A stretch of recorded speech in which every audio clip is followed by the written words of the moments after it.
Hi everybody, this is Yvette with Yvette Pret Photography, and today I'm going to show you how to remove people from the background. The first method I'm going to show you is using the patch tool.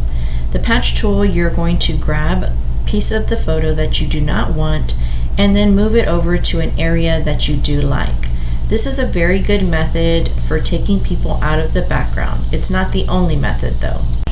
It's very helpful, but you do have to make sure that you have a lot of practice and don't grab anything that you don't want. The next method is using the clone stamp. This way you can grab exactly what you want and clone it over to the next piece of the photo. Now, being very particular with what type of background you want to merge together, making sure on here that the horizon is going to be perfectly straight, grabbing some extra waves, and just making it as realistic as possible.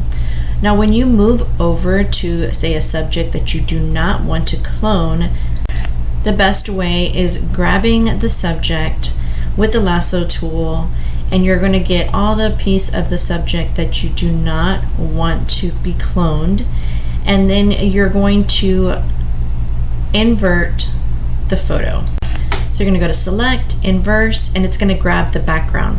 So then when you go back to the clone stamp and you clone over, it will not grab any of the subject. So you can get as close as possible and make sure those details are there without messing up the subject. Now we'll just proceed with taking out distractions from the other side of the photo using the clone stamp.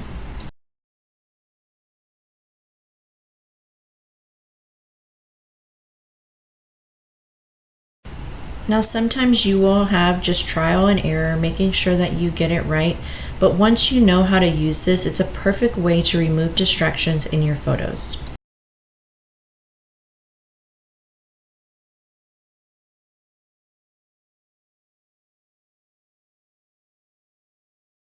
Here I just want to grab the buildings and make sure everything is smooth and as detailed as possible so that our eyes are not getting drawn to any type of background removal or distractions.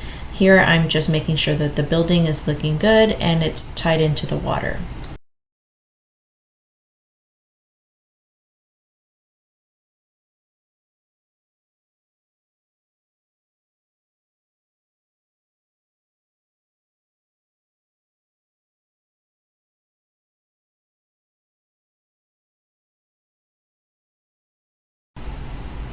Now here I just want to show you the before and after of the image with removing the distractions and how much better this picture looks because the focus is on the subjects and their happiness at the beach. Another way that you're able to remove background noise would be using your quick select tool and grabbing the items that you do not want in the photo, and then on the bottom there you're going to see generate a fill. And then you just use keywords to remove these things. The best thing that I feel that would work for this is to basically say remove. That's going to be removing the people in the water. Takes a few minutes, but it'll give you 3 different options for you to choose from. Now remember, this is going to be a computer basically saying what they feel should be replaced in the image. Here we go. This is the first one, this is the second one, and this is going to be our third option. 3 looks great to me.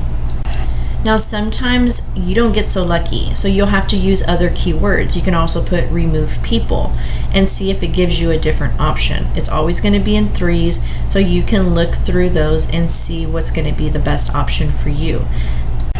Sometimes you'll be able to have at least a starting point and then go back in and start removing any other small details that you may not like. Now here's a few more options that it's giving me, so I'm just going through everything to see what I like best. Now again, this is just to your eye. What do you want in the background of the photo? What do you like, what you don't like, and then going from there. But either way, it does remove a complete distraction from the background. On one of these options, it did cut off his pants a little bit, so I'm going back in and just deleting, or should I say masking with the black paintbrush, and just grabbing the details from the sides of his pants so that it's not cut off and those details are there, because that does make a difference. And remember, this is what you prefer to do in photos. The details really do make a difference. So I like making sure that everything looks good and nothing's cut off and everything's as true as possible. So to me that looks good. Now, of course, in another video, I'll show you how to remove his fanny pack, because I personally do not like that in the photo, as well as their bands on their arms. But how do you like this before and after? Let me know in the comments how I can help you with our next edit.